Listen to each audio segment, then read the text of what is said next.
Nehemia 12. Daftar para imam dan orang-orang Lewi. Inilah para imam dan orang-orang Lewi yang berangkat pulang bersama-sama Serubabel bin Sealtiel dan Yesua, Seraya, Yeremia, Esra, Amaria, Maluh, Hatus, Sehanya, Rehum, Meremot, Ido, Ginetoi, Abia, Miyamin, Ma'aaja, Bilga, Semaya, Yoyarib, Yedaya, Salu, Amok, Hilkia, dan Yedaya. Itulah kepala-kepala imam dan saudara-saudara mereka pada zaman Yesua. Dari orang-orang Lewi, Yesua, Binui, Kadmiel, Serebia, Yehuda, dan Matanya. Matanya ini dan saudara-saudaranya memimpin nyanyian syukur. Sementara Babukya dan Uni dan saudara-saudara mereka berdiri di hadapan mereka itu menurut kelompok-kelompok tugas. Yesua memperanakan Yoyakim, dan Yoyakim memperanakan Eliasib, dan Eliasib memperanakan Yoyada. Dan Yoyada memperanakan Yonatan, dan Yonatan memperanakan Yadua. Pada zaman Yoyakim, yang menjadi imam adalah kepala-kepala kaum keluarga ini: Maraya dari kaum keluarga Seraya, Hananya dari kaum keluarga Yeremia, Mesulam dari kaum keluarga Esra, Yohanan dari kaum keluarga Amaria, Yonatan dari kaum keluarga Melihu, Yusuf dari kaum keluarga Sebanya, Atna dari kaum keluarga Harim, Helkai dari kaum keluarga Merayot, Sakaria dari kaum keluarga Ido, Mesulam dari kaum keluarga Gineton, Sihri dari kaum keluarga Abia, dari kaum keluarga Minyamin, Piltai dan dari kaum keluarga Moaja, Samua dari keluarga kaum Bilga, Yonatan dari kaum keluarga Semaya, Matnai dari kaum keluarga Yoyarib, Usi dari kaum keluarga Yedaya, Kalai dari kaum keluarga Salai, Heber dari kaum keluarga Amok, Hasabia dari kaum keluarga Hilkia, dan Netaneel dari kaum keluarga Yedaya. Tentang orang-orang Lewi, para kepala kaum keluarga mereka tercatat pada zaman Eliasib, Yoyada, Yohanan, dan Yadua. Sedang para imam tercatat sampai pemerintahan Darius orang Persia itu. Kepala-kepala kaum keluarga anak Lewi tercatat dalam kitab sejarah sampai zaman Yohanan bin Eliasib.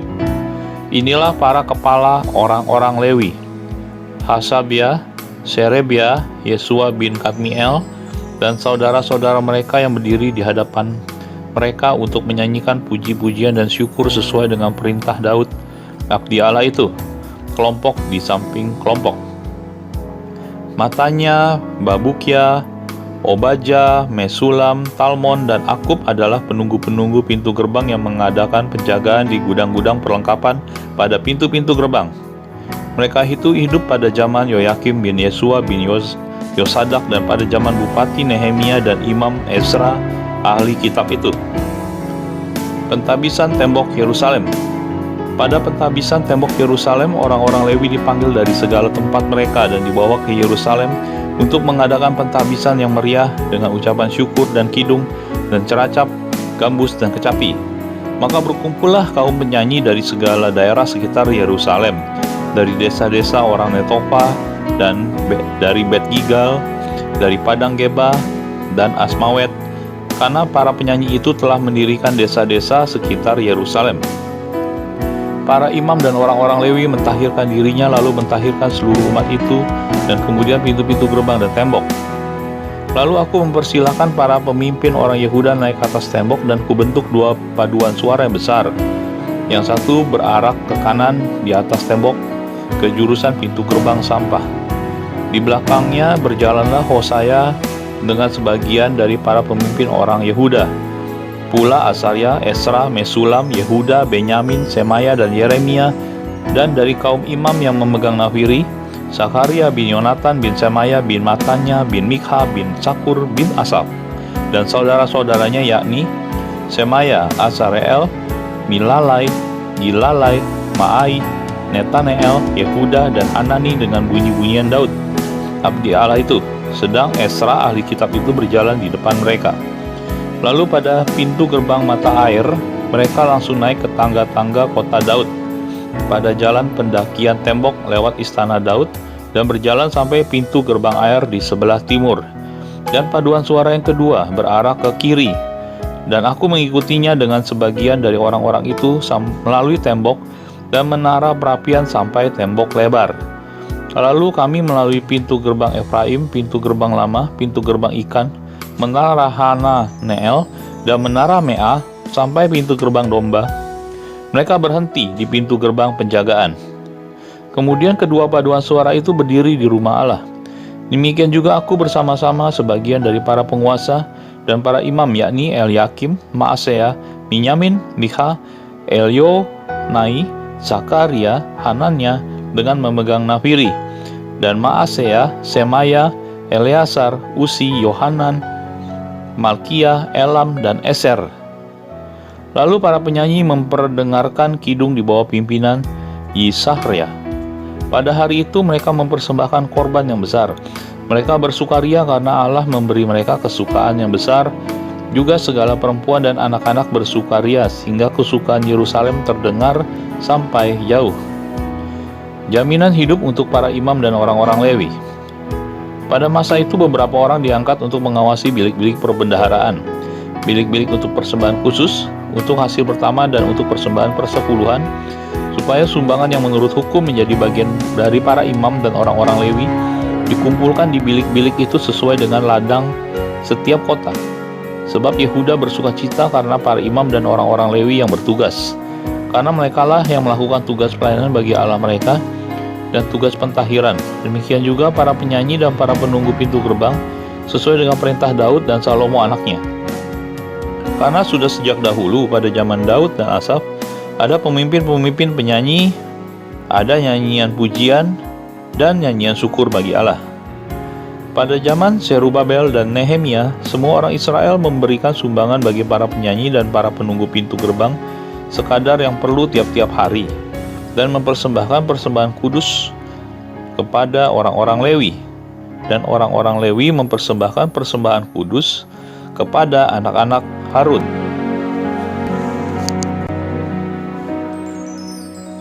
Nehemia 13. Kesetiaan Nehemia kepada hukum. Pada masa itu bagian-bagian daripada kitab Musa dibacakan dan didengar oleh rakyat. Didapati tertulis dalam kitab itu bahwa orang Amon dan orang Moab tidak boleh masuk jemaah Allah untuk selamanya, karena mereka tidak menyongsong orang Israel dengan roti dan air, malah mengupah Bileam melawan orang Israel supaya dikutukinya. Tetapi Allah mengubah kutuk menjadi berkat. Ketika mereka mendengar pembacaan Taurat itu, mereka memisahkan semua peranakan dari orang Israel. Tetapi sebelum masa itu, Imam Eliasib yang diangkat untuk mengawasi bilik-bilik rumah Allah kami, dan yang mempunyai hubungan erat dengan Tobia, menyediakan sebuah bilik besar bagi Tobia itu. Sebelumnya orang membawa ke bilik itu korban sajian, kemenyan, perkakas-perkakas, dan persembahan persepuluhan daripada gandum, anggur, dan minyak yang menjadi hak orang-orang Lewi, para penyanyi, dan para penunggu pintu gerbang, dan persembahan khusus bagi para imam. Ketika peristiwa itu terjadi, aku tidak ada di Yerusalem, karena pada tahun ke-32 pemerintahan Artasasta, Raja Babel, aku pergi menghadap raja. Tetapi sesudah beberapa waktu aku minta izin dari raja untuk pergi. Lalu aku tiba di Yerusalem dan melihat kejahatan yang dibuat Eliasib untuk keuntungan Tobia. Sebab bagi Tobia ini telah disediakannya sebuah bilik di pelataran rumah Allah. Aku menjadi sangat kesal, lalu kulempar semua perabot rumah Tobia keluar bilik itu. Kemudian kusuruh tahirkan bilik itu. Sesudah itu kubawa kembali ke sana perkakas-perkakas rumah Allah, korban sajian dan kemenyan. Juga kudapati bahwa sumbangan-sumbangan bagi orang-orang Lewi tidak pernah diberikan, sehingga orang-orang Lewi dan para penyanyi yang bertugas masing-masing lari ke ladangnya. Aku menyesali para penguasa, kataku, mengapa rumah Allah dibiarkan begitu saja? Lalu kukumpulkan orang-orang Lewi dan kukembalikan pada tempatnya. Maka seluruh orang Yehuda membawa lagi persembahan persepuluhan daripada gandum, anggur, dan minyak ke perbendaharaan. Sebagai pengawas-pengawas perbendaharaan kuangkat Imam Selemnya dan Sadok, orang ahli kitab, dan Pedaya, seorang Lewi, sedang Hanan bin Sakur bin Matanya diperbantukan kepada mereka, karena orang-orang itu dianggap setia. Mereka diserahi tugas untuk mengurus pembagian kepada saudara-saudara mereka. Ya Allahku, ingatlah kepadaku karena hal itu, itu dan janganlah hapuskan segala perbuatan bakti yang telah kulakukan terhadap rumah Allahku dan segala pelayanan di dalamnya. Pada masa itu kulihat di Yehuda orang-orang mengirik memeras anggur pada hari Sabat. Pula orang-orang yang membawa berkas-berkas gandum dan memuat di atas keledai. Juga anggur, buah anggur, dan buah ara dan berbagai muatan yang mereka bawa ke Yerusalem pada hari Sabat.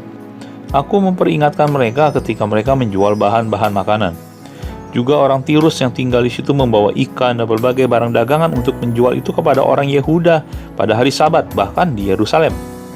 Lalu aku menyesali pemuka-pemuka orang Yehuda. Kataku kepada mereka, kejahatan apa yang kamu lakukan ini dengan melanggar kekudusan hari Sabat? Bukankah nenek moyangmu telah berbuat demikian sehingga Allah kita mendatangkan seluruh malapetaka ini atas kita dan atas kota ini? Apakah kamu bermaksud memperbesar murka yang menimpa Israel dengan melanggar kekudusan hari Sabat? Kalau sudah remang-remang di pintu gerbang Yerusalem menjelang hari Sabat, kusuruh tutup pintu-pintu dan kuperintahkan supaya jangan dibuka sampai lewat hari Sabat. Maka aku tempatkan beberapa orang dari anak buahku di pintu-pintu gerbang supaya tidak ada muatan yang masuk pada hari Sabat. Tetapi orang-orang yang berdagang dan berjualan rupa-rupa barang itu kemudian bermalam juga di luar tembok Yerusalem 1-2 kali. Lalu aku memperingatkan mereka, kataku, mengapa kamu bermalam di depan tembok? Kalau kamu berbuat itu sekali lagi, akan kukenakan tanganku kepadamu. Sejak waktu itu mereka tidak datang lagi pada hari Sabat. Lalu kusuruh orang-orang Lewi mentahirkan dirinya dan datang menjaga pintu-pintu gerbang untuk menguduskan hari Sabat.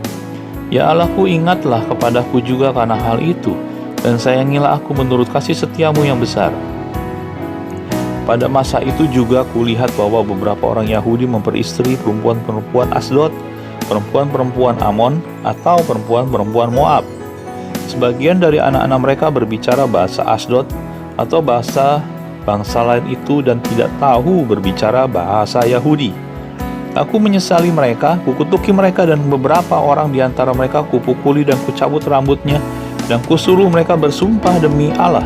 Demikian, jangan sekali-kali kamu serahkan anak-anak perempuanmu kepada anak-anak lelaki mereka, atau mengambil anak-anak perempuan mereka sebagai istri untuk anak-anak lelakimu atau untuk dirimu sendiri.